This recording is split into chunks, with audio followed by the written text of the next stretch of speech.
This is 99% Invisible. I'm Roman Mars. My fellow Americans, Memorial Day is a day of ceremonies and speeches. Throughout America today, we honor the dead of our wars. Whatever you think about Ronald Reagan, they called him the great communicator for a reason. The unknown soldier who is returned to us today and whom we lay to rest is symbolic of all our missing sons. This is him in 1984 during a military funeral at the Tomb of the Unknown Soldier at Arlington National Cemetery. On that Memorial Day, Reagan was eulogizing the remains of an unidentified service member from the Vietnam War. The remains would be entombed alongside 3 other unknown service members from World War I and II and the Korean War. It was a big event. That's our own Joe Rosenberg. A horse-drawn carriage brought the casket to the tomb past 250,000 onlookers, including hundreds of veterans who emerged out of the crowd to walk behind the remains on their way to Arlington. The most powerful part, though, is when Reagan talks about who this unknown soldier might have been. Did he play on some street in a great American city? Or did he work beside his father on a farm out in America's heartland? Did he marry? Did he have children? Did he look expectantly to return to a bride? We'll never know the answers to these questions about his life. As Reagan spoke, etched on the side of the tomb itself were the words, "Known but to God." It's all really moving, even knowing what we know now, which is that, although the person being buried that day might have been unknown to the public, a lot about his identity actually was known. The government likely even knew that he had a family who would like to have his body back. But they buried him anyway.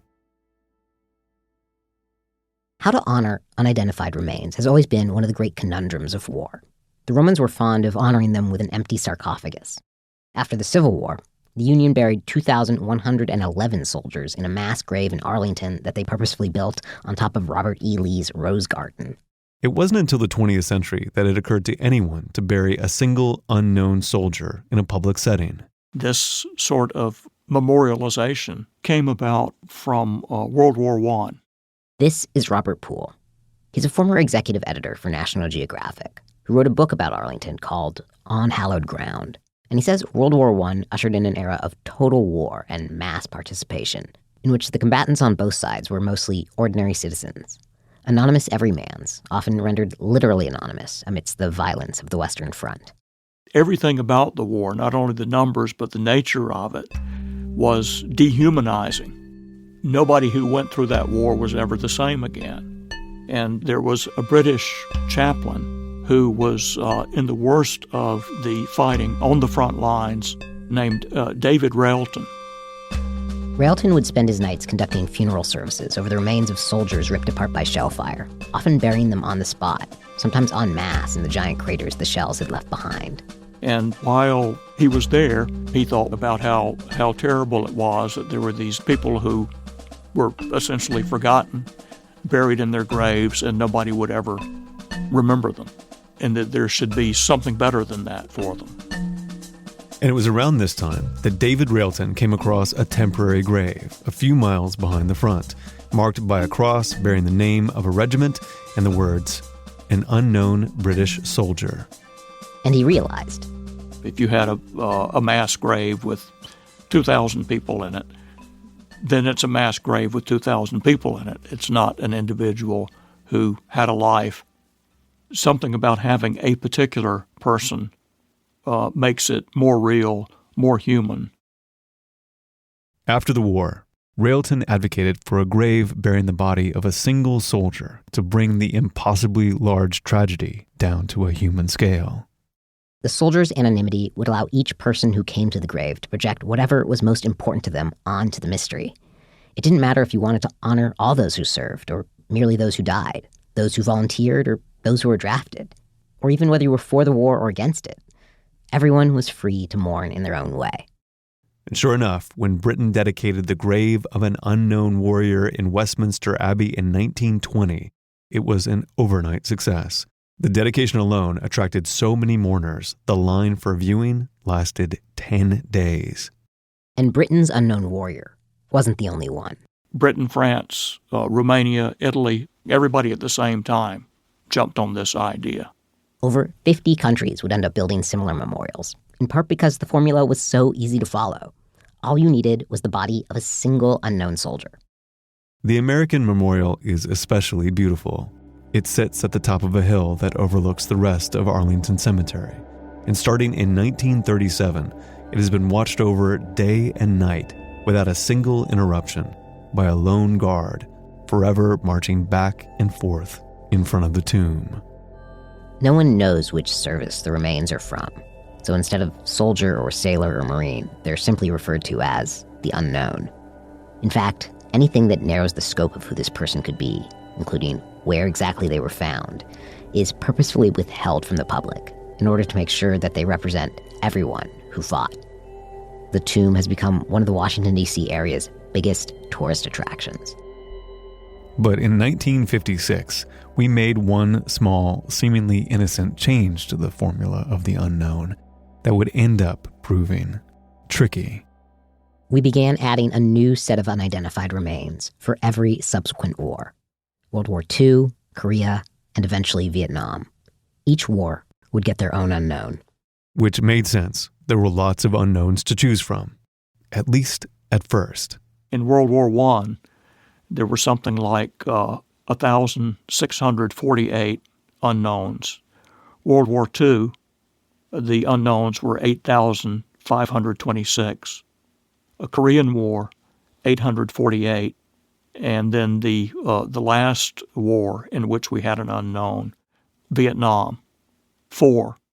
Thanks to improved battlefield evacuation tactics, the Vietnam War produced only 4 sets of unidentified remains that could potentially go into the tomb. And then, as more information about those remains was discovered, it was down to 3, then down to 2, then down to 1. 1 set of remains for all of Vietnam, who was unknown. That single set of remains, the one Reagan eulogized in that moving ceremony in 1984, in which was presented to the public as the unknown soldier, was referred to internally as X-26. But his actual name was Michael Blassie.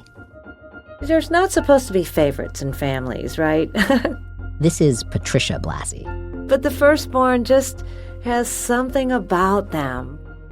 Michael Blassie was Patricia's oldest brother. He was the oldest of 5, actually, in the Blassie family. So growing up in St. Louis in the 1960s and 70s, she looked up to him. He was actually very good at anything that he did. Patricia says that Michael was constantly bouncing between activities, mastering each one before moving on to the next. School, music, sports. You know, I think he could have done whatever he wanted to.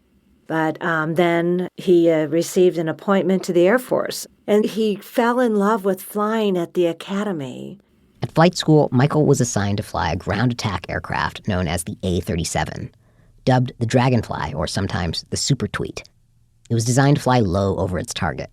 Pilots loved it because that close to the ground, with the landscape rushing by, the sense of flight, of speed, of combat was heightened. To the uninitiated, of course, all these things made flying the A-37 downright terrifying. But I don't remember Michael ever saying anything about being afraid of it. And so once he graduated, it was off to pilot training. Then from there, it was off to survival training. And from there, it was off to Vietnam.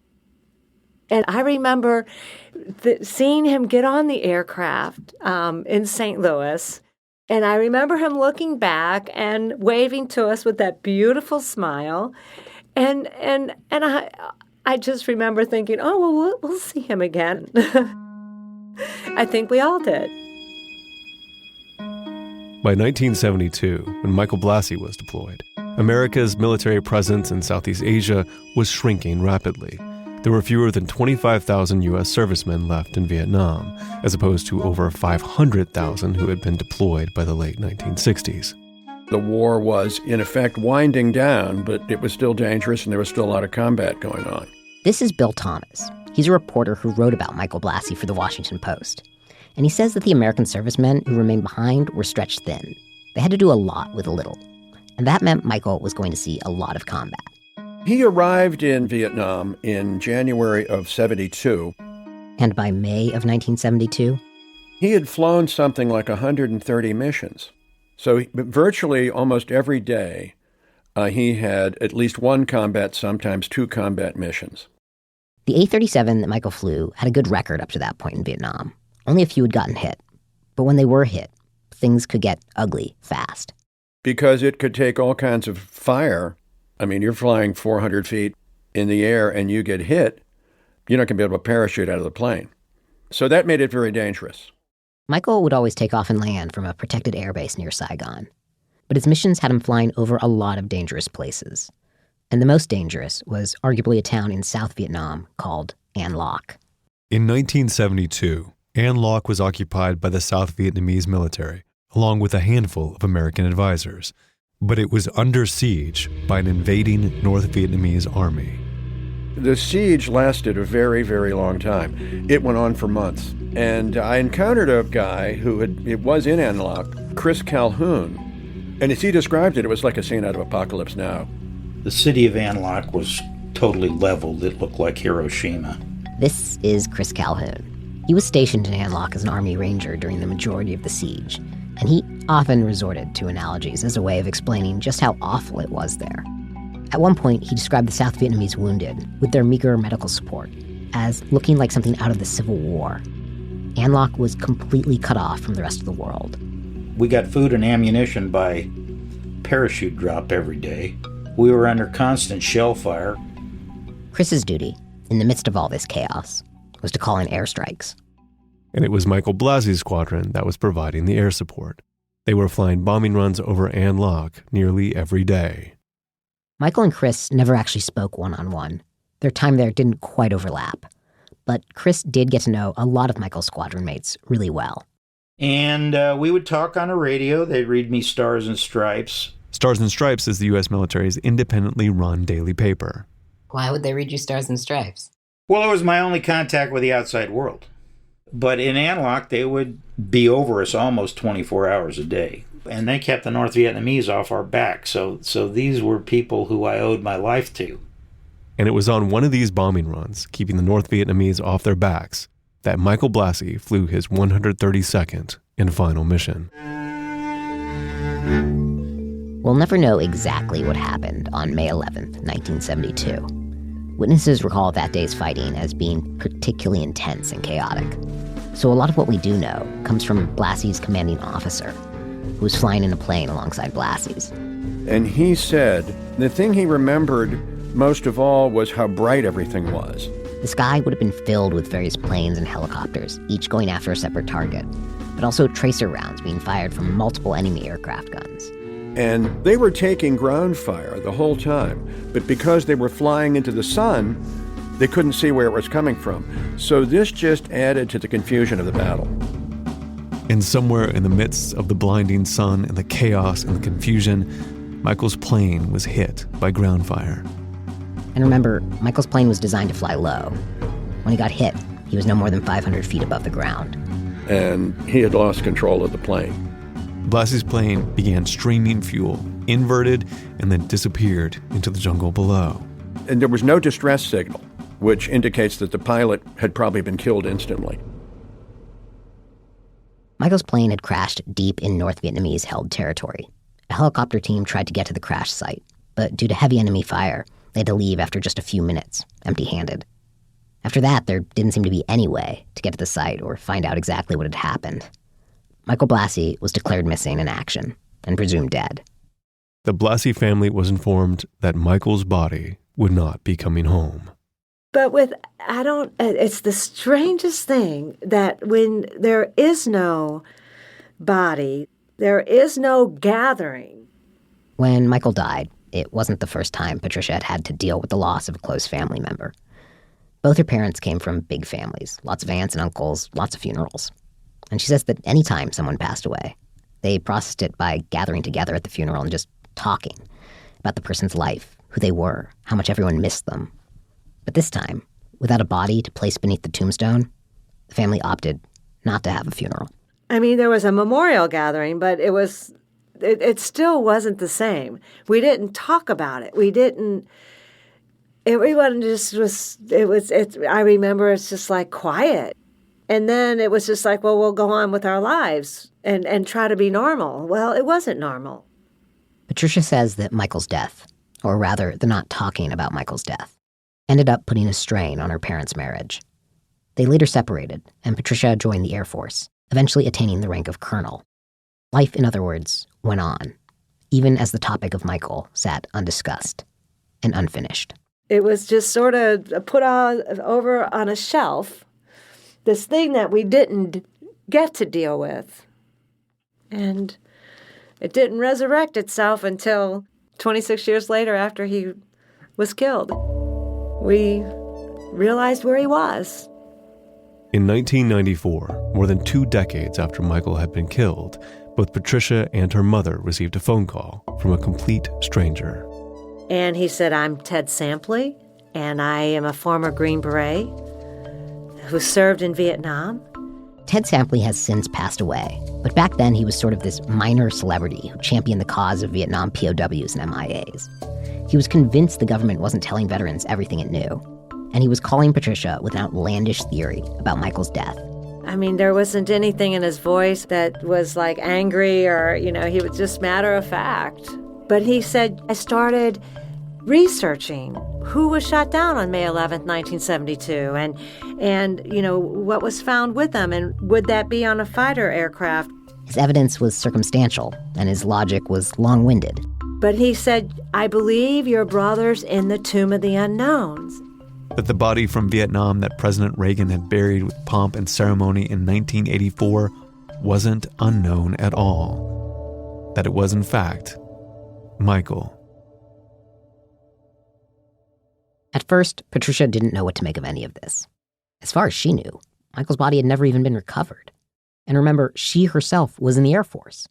So after getting off the phone with Sampley, she called up the Air Force casualty office and asked, could this be true? Could Michael be in the Tomb of the Unknown Soldier? And they said, by no means is there anything to substantiate that your brother's in the tomb. And I said, well, you know what? Thank you very much, because that is the craziest story that I could ever imagine, that a known soldier was in the Tomb of the Unknowns. I mean, I don't know. That's the craziest. It just didn't make sense. I thought, this is the best example of internet conspiracy garbage I've seen to date. This is Vince Gonzalez. He was a young reporter at CBS Denver when he accidentally came across a post Ted Sampley had made on the internet about his theory that Michael Blassie had been buried in the Tomb of the Unknowns. This was in 1997, 3 years after the phone call with Patricia. And he says, yeah, of course, at first he totally dismissed it. And I thought, I'm going to print it out. I'm going to show it to college classes when I visit and say, this is why we say don't believe everything you read on the internet. And I did that. I printed it out, had it on my desk at CBS. And then one evening I sat down and started reading it. And I thought, well, maybe I should check this out. Sampley had no direct evidence proving that Michael Blassie was in the tomb. But that didn't make him wrong. Whatever was known about the remains of the Vietnam unknown had never been revealed. It was all part of the effort to make sure that the unknown could represent everyone who ever fought in the war. But Sampley had come across some secondhand accounts suggesting that America's only set of unknown remains from Vietnam had been recovered from an aircraft that had been shot down in 1972. And he had only been able to find one missing plane that fully matched the description: Michael Blassie's. What still made it hard to believe was that the government was not supposed to bury anyone in the tomb if there was a chance he could be identified like this. So Vince called a few sources in the military, not asking any hard questions, just wondering, almost kind of embarrassed. Could the government possibly bury a known person in the Tomb of the Unknowns and not tell anyone? And one conversation in particular told me there was an attitude within some parts of the military that might allow something like this to happen. I called up a researcher in the Pentagon, and I tried to talk really around the issue. I didn't want to let them know what I was working on, but I finally said, what if you could figure out who this was? What if we could go in and identify this person and give them back to his family? And his response was, oh, that would never happen. And I said, but that would be the truth. And he said, well, the truth doesn't matter. He's not a human being anymore. He's a symbol in America's most sacred military shrine, and we would never let that happen. So I wrote down "the truth doesn't matter" on a Post-it note, stuck it to my computer console, and I thought, if there's a chance you could figure out who this is and give him back to his family, you should do it. Vince began filing FOIA requests, trying to get his hands on any government document he could about Michael Blassie. But there were things I wanted that only family members could get, where you needed an affidavit. So that was when I reached out to the Blassie family. Vince got in touch with Patricia and laid out his case, fact by fact, pattern by pattern. And Vince and I started talking, and I called my mom and I said, you know what? It's somebody. And if it's Michael, we need to pursue it. Which eventually gave Vince the leeway to file yet another FOIA request. Nothing special, just some documents related to Michael Blassie from an Air Force base in Texas. Not mentioning the tomb, not mentioning the unknown soldier, just asking for anything with Michael Blassie's name in it. And I got back this really thick envelope, padded envelope, which is more than I think I'd gotten back from any other request. And I was actually back in Denver at that point, sitting in the newsroom, and I opened it up, and I was paging through it, page after page, and going, oh my God, this is it. Because this wasn't just some small file containing a good lead or a tantalizing clue. These were military documents showing the entire unknown soldier selection process. When combined with his earlier research, the documents Vince Gonzalez now held in his hands painted a nearly complete picture of what the government knew regarding the identity of the unknown soldier, starting with something very important that they had known almost from the beginning. That Michael Blassie's remains had been recovered in Vietnam, and that they'd been recovered by Chris Calhoun, the Army Ranger stationed in An Loc. I don't really know exactly what went down. But I do know that everything pointed to me. Now, remember, Calhoun didn't know Blassie personally, but he was friends with a bunch of the other pilots in Michael's squadron. They were the guys reading the newspaper to Calhoun over the radio. And it was on one of those lonely nights, just chatting, that they started telling him about Michael. The only thing I knew is they asked me that one of their squadron mates had been shot down. They gave me the coordinates, and they wanted to know if we could get the body back. This was in October of 1972, over 5 months since Blassie's plane had disappeared into the jungle. They knew they were asking a lot. So I think if that rapport wasn't there, then the request would have never come and I would have never acted on it. Chris took the matter to his regimental commander, who assembled a special South Vietnamese patrol dressed up as the enemy. In North Vietnamese uniforms with North Vietnamese weapons, and they went out in no man's land, and they found the wreckage. And they brought back to me what was left of the remains of Michael Blassie in a black plastic bag. The remains did not consist of much, just 6 bones. But they also brought back other evidence: an uninflated life raft with serial numbers, a parachute, part of Michael's flight suit, and critically, his wallet. And that was in good shape. Pictures of him, pictures of his family, pictures of his sister. There was no question. The remains were Michael's. Chris then handed the bag with everything in it off to the crew chief of the week's one outgoing helicopter. But he got the bag. The crew chief got the bag. And when you saw the remains go away in the chopper, what was your... Well, we were sending him home to his family. We were doing what was right. And of course, those South Vietnamese risked their lives to, get his body from that wreckage. And he deserved to go home. After that, Chris had just assumed that Michael's remains would be returning to his family. But according to Vince's documents, that's not what happened.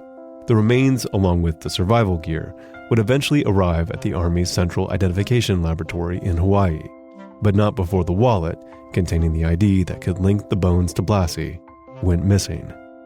Even though he knew about the missing wallet, the head of the lab, using now outdated techniques, determined that the remains did not match Michael Blassie's physical description. Instead, they were simply designated as BTB, believed to be Michael Blassie.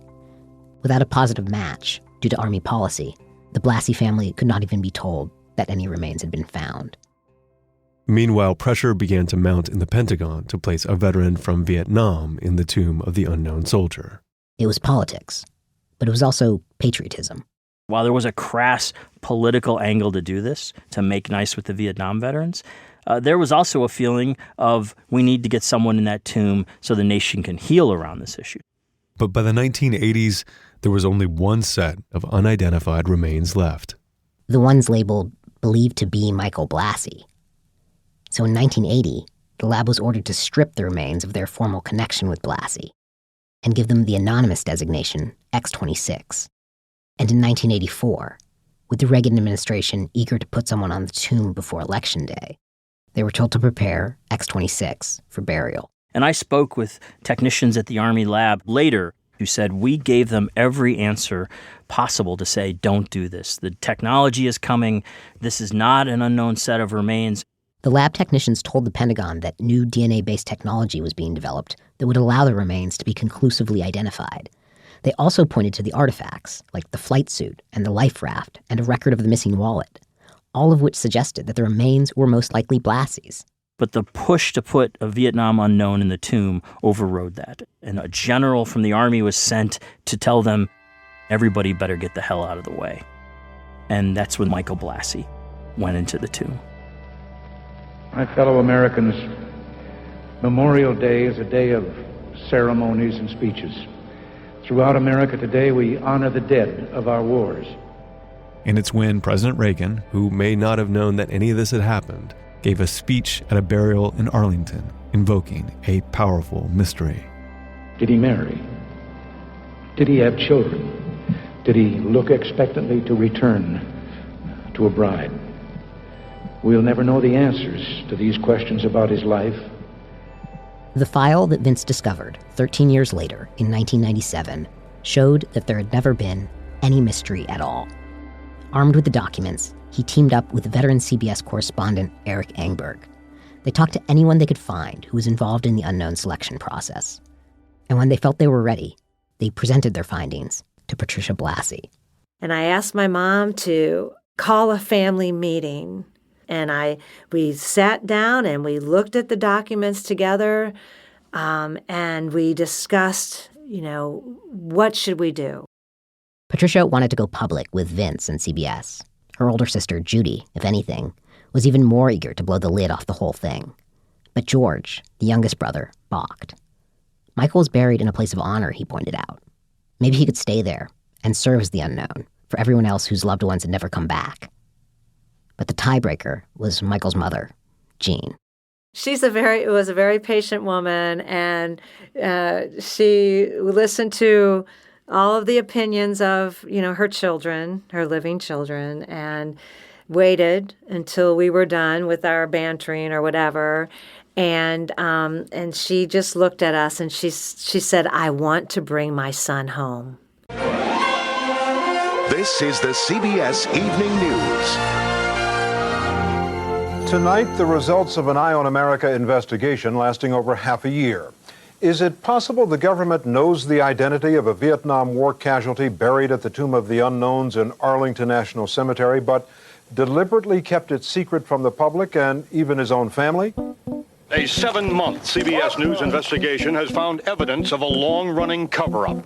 What followed wasn't just one story on the evening news. It was more like a blizzard of stories. There are significant new developments tonight in the exclusive story that CBS News first broke on this broadcast in January. CBS's Vince Gonzalez uncovered new evidence. An update tonight of our exclusive Eye on America investigation. I think we did 15 or 18 pieces on this. It just was nonstop. And tonight, as Eric Engberg tells us, there's more. Because CBS and the Blassie family didn't just want the world to know that Michael Blassie was in the tomb. They wanted the Pentagon to do something about it.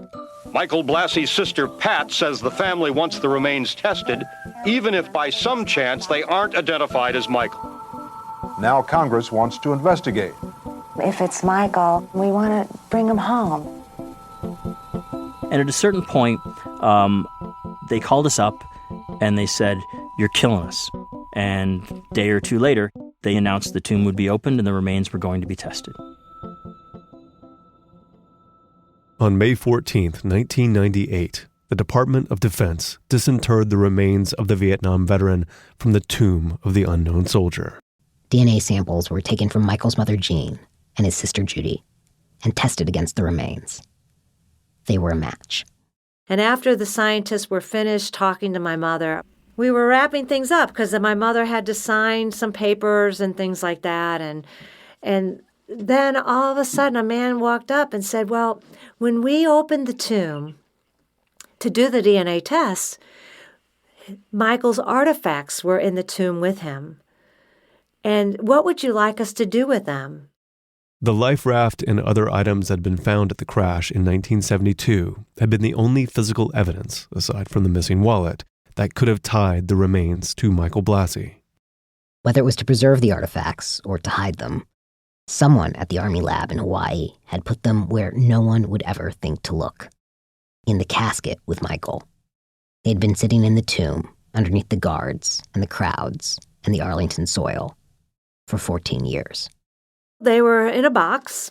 And so after we buried Michael in St. Louis, there was a reception. And then once everyone left, we stood around the table and my brother George opened up the box and started pulling out the life raft, portions of his parachute, portions of his flight suit. And I have them with me today. I keep them with me. But I'm really glad to have them. Today, there is no body representing Vietnam at the Tomb of the Unknowns. And thanks to improved forensics, there will likely never be an unknown from Iraq or Afghanistan or any future war. The military is now in the process of using the DNA from the families of missing veterans to identify over 650 sets of unknown remains from the Korean War. It's conceivable that they could use the same techniques on the Korean unknown inside the tomb. The unknowns from World War I and World War II are safe for now. But in the era of 23andMe, well, let's just say anything's possible. If you go to Arlington today, the Tomb of the Unknowns is still there, minus the remains for Vietnam. The tourists still take pictures on their phones, and the guards still make their rounds in perfect, silent precision, day and night, even when no one is watching. And it really is beautiful. You should go see it. But the heyday of this unique form of remembrance has come to an end. Does that sadden you? Does it sadden you that there is no unknown for Vietnam anymore? I can't say that it saddens me. I can't say that. I respect the Tomb of the Unknowns, but in order to have an unknown, they made one. They took Michael's name away from him to satisfy something that I understand it was very important to our nation. But the first thing that you and I did when we met one another over the phone, hi, I'm Patricia, or I'm Pat, hi, I'm Joe. A name is very, very important. Patricia still visits the tomb. She says she's not sure why she does it, but it means that she's gotten to know some of the guards. One of them once told her that their mission, guarding the unknowns, is never really over. But that in Michael's case, just this once, their mission was completed. They were just looking out for him until he could go home.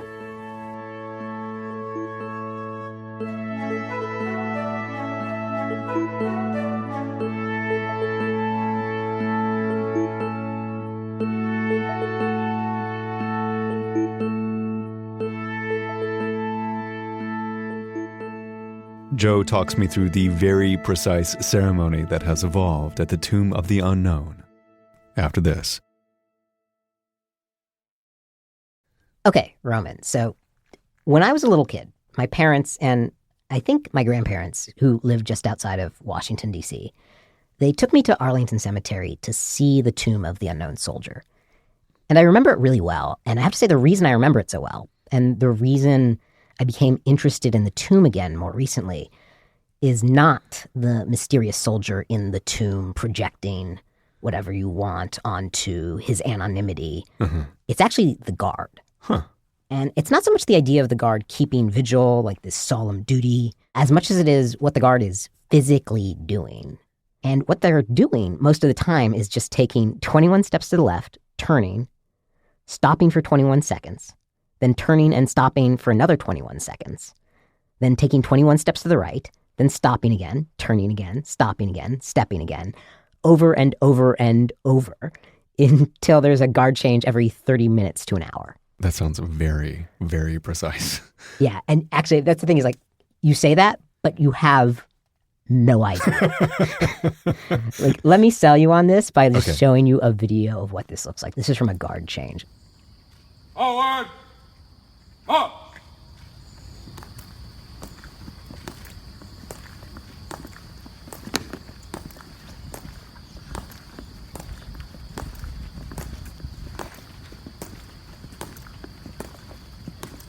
Guard! Halt! Nice design touch. The stripes on the legs really sell the synchronization.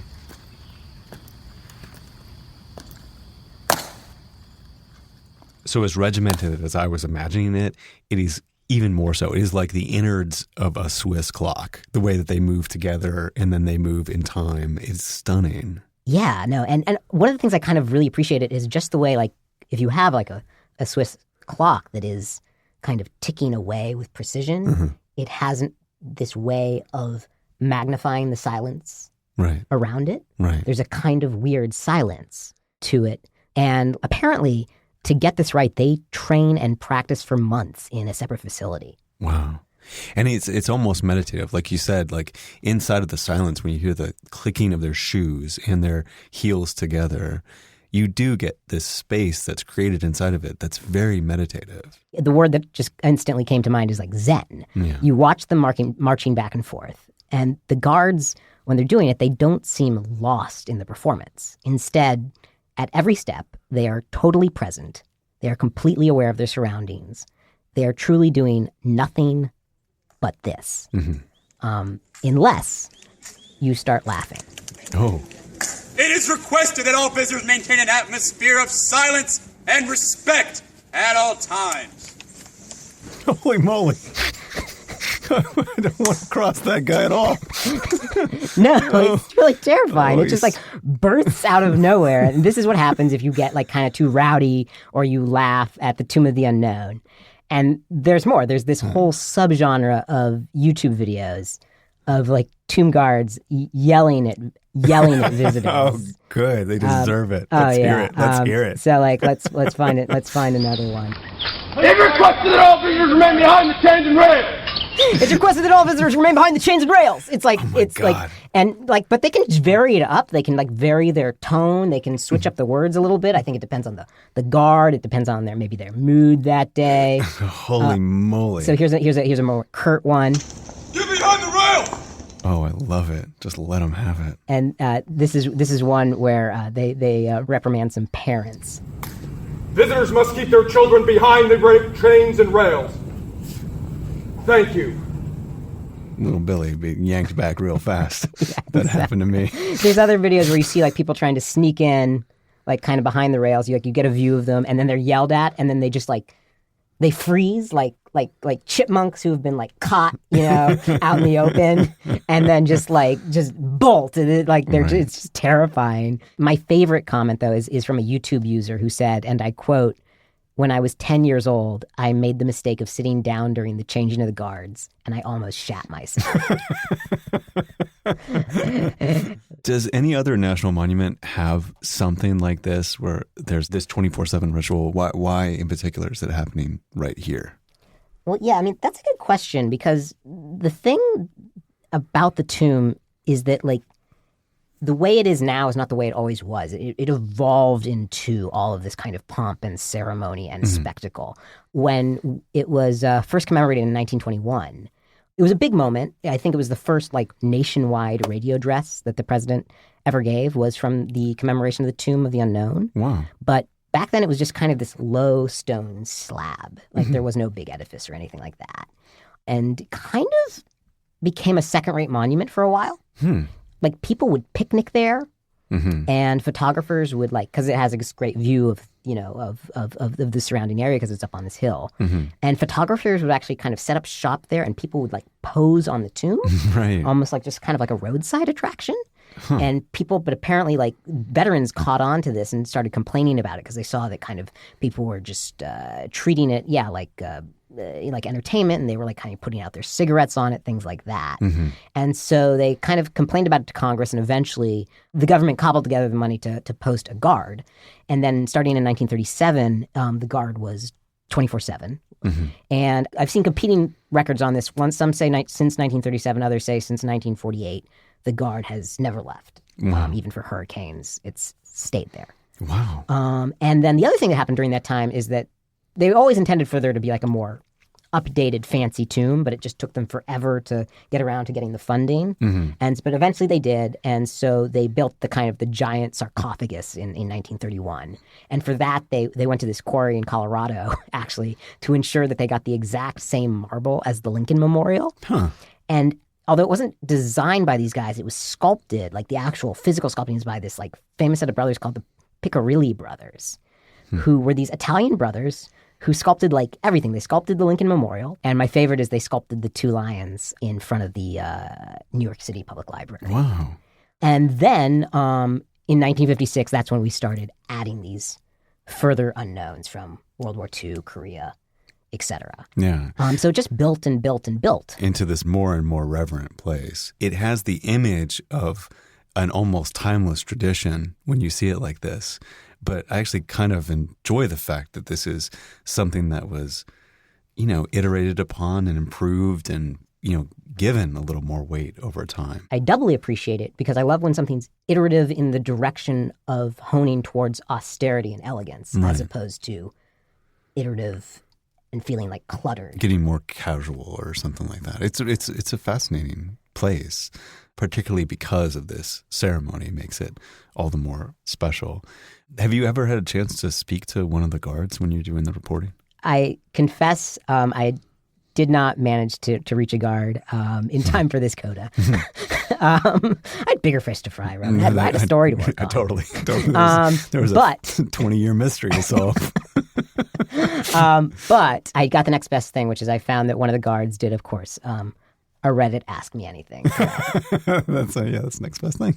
And so, of course, one of the things is like when you're a reporter and you see an Ask Me Anything thread, you're like, you go through it hoping someone's going to ask like the question you would ask. And the only question I wanted to ask is like, what is going through your head when you are marching back and forth? Particularly not during the changing of the guard, but just during the long 30 minutes or the long hour, marching back and forth during this like meditative state, right? And so finally someone like asked this, right? And the guard responded, I wish I could say that while we were doing this job, we are just meditating on what it means to guard the unknowns. But we are human and we are on duty for long hours. So our minds do wander quite a bit, which just was so disappointing to read. Oh, but it's really human, I know, but here's the irony, which is like I realized that like when I was doing the story and I was like, oh, people are free to project whatever they want onto the mystery of like of the unknown soldier. That's of course my repertorial way of being really conceited and thinking like I'm above that and I don't fall prey to projecting anything onto this symbolism. But the minute I see the guard, I'm like, what do I want to see? Like, I'm a reporter at 99% Invisible who lives in San Francisco. I see, like, Zen meditation, right? Like, that's immediately what I project onto this guy, right? And then, of course, like, in the Ask Me Anything thread, he's just like, no, our minds wander. We think about what we're going to cook for dinner. Who knows, right? Totally. And so, I guess the tomb has worked its magic on me as well. Yeah. Thank you, Joe. All right. Thank you, Roman.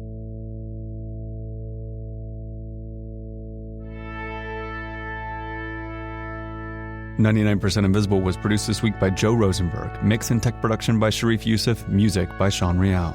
Katie Mingle is our senior producer. Kurt Kolstad is the digital director. The rest of the team is senior editor Delaney Hall, Avery Trufelman, Vivian Lee, Emmett Fitzgerald, Taryn Mazza, Sophia Klatzker, and me, Roman Mars. Special thanks to Lou Pennebaker and Andy Richards, whose interviews were not featured, but without whose help this story could not have happened.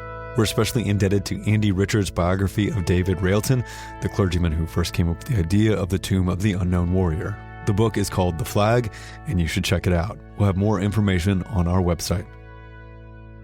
We are a project of 91.7 KALW in San Francisco and produced on Radio Row in beautiful downtown Oakland, California. 99% Invisible is a member of Radiotopia from PRX, a fiercely independent collective of the most innovative shows in all of podcasting. Find them all at radiotopia.fm. You can find 99% Invisible and join discussions about the show on Facebook. You can tweet at me at Roman Mars and the show at 99pi.org. We're on Instagram, Tumblr, and Reddit too. But the real 99pi HQ is at 99pi.org.